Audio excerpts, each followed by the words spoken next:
Yes, yes. Yes, go ahead and play that little tune. Bit on the nose, don't you think?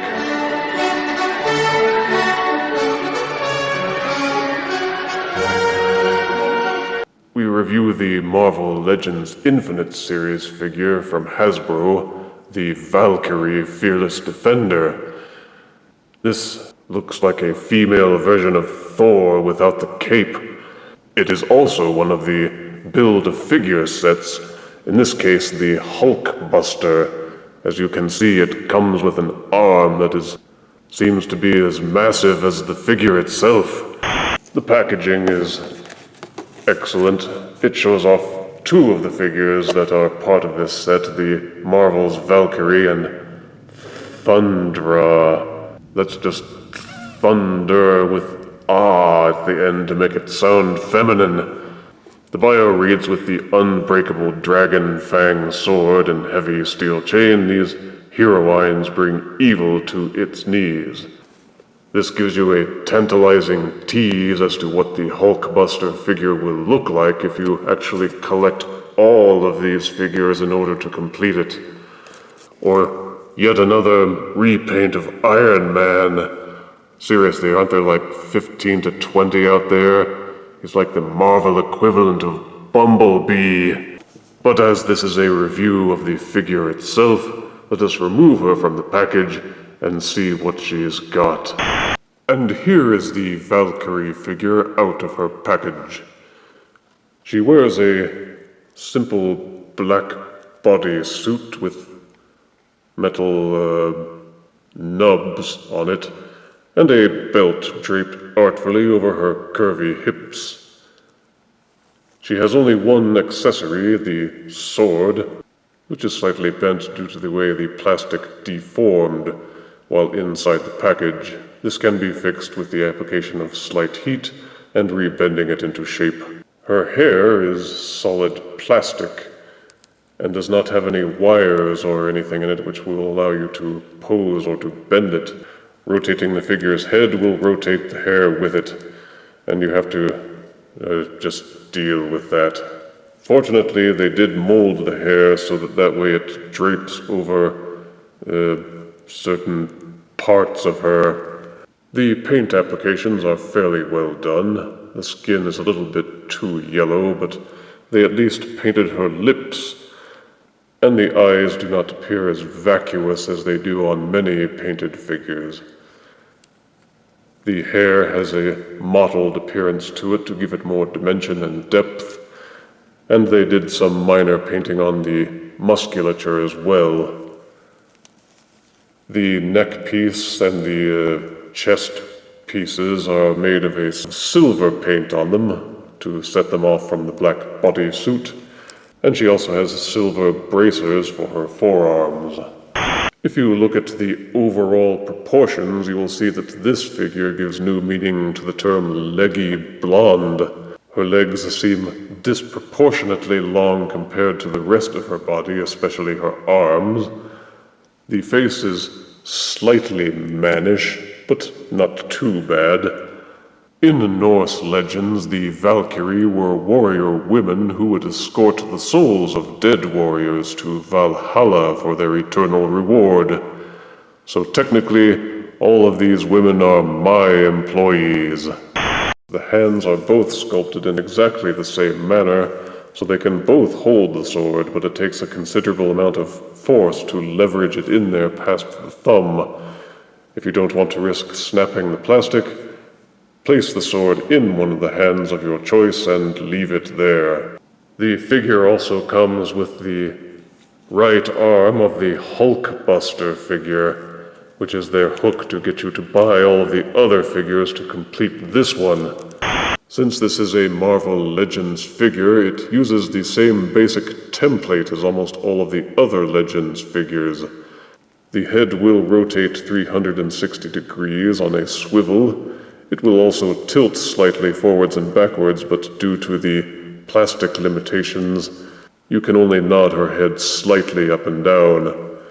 You can, however, rotate her head backwards to make her look like the Norse version of Cousin It. The shoulders are ball-socketed and also have a hinge joint in them so that you may extend the arms both in and out and rotate them 360 degrees. There is also a bicep swivel. The figure will bend at the elbow. However, the plastic of the elbow joints is weak, as well as being slightly ratcheted. I can easily see it wearing out over time, so exercise caution. Ditto with the wrists. The wrists are exceptionally slender and delicate. They will rotate 360 degrees, and there is also a hinge which will allow you to bend them in and out. You are advised to use your fingers to add additional support when levering this joint so that you do not risk snapping the plastic. After all, there's nothing more embarrassing than a handless Valkyrie. There is no waist rotation, but there is a ball socket joint that joins the upper body to the midsection, which will allow her to tilt her upper body back and forth and also rotate it almost 360 degrees. You may also lean her back and forth slightly with this joint to give her some more dynamic poses. The legs have the standard ball socket joint, which will allow for 360 degree rotation in the pelvis area, and there is also a hinge joint in them so that you may splay the legs in and out. There is an upper thigh rotation, a double jointed knee which will allow some fairly dynamic leg poses, and each leg has a foot which will tilt forwards and backwards, and also tilt slightly from side to side. Like the old-style He-Man and G.I. Joe figures, the Marvel's Legends figures use the same basic template. With the He-Man figures, you could tell it was pretty much the same body and the same arms and the same legs, usually with just a different head and some different accessories. G.I. Joe used the same template for their figures as well, and the only difference was the molding. The Marvel's Legends figures suffer similarly from that sameness. Each one has almost the same articulation, and therefore the same limitations. Mainly the limitations come in the form of the elbow joints and the wrists and the ankles, which, while they do have hinges and joints, they will not bend or flex in a range that is wide enough to allow for any truly dynamic poses. As such, none of the figures have the ability to crouch or do many of the poses that you would actually see in the comic books. For a size comparison, here is Marvel's Valkyrie next to 2012 Thundercats Chitara. Here is Valkyrie next to Generations RC. And here she is standing next to Transformers Prime First Edition RC. Look, what do you want? I'm deaf. I don't collect very many female action figures. The pluses of the Valkyrie figure include that it is based on a very solid template. The paint applications are excellent, and it is very pleasing to the eye. The minuses include that while the template is solid, it is overused. It supports only a limited number of poses. The legs are disproportionately long, and the hair is inflexible. Also, the wrists, ankles, and elbows are weak plastic and subject to breakage.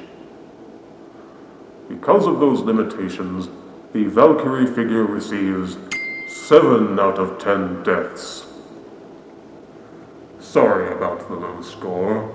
Perhaps we could discuss it over dinner. Hey, come on. You work for me.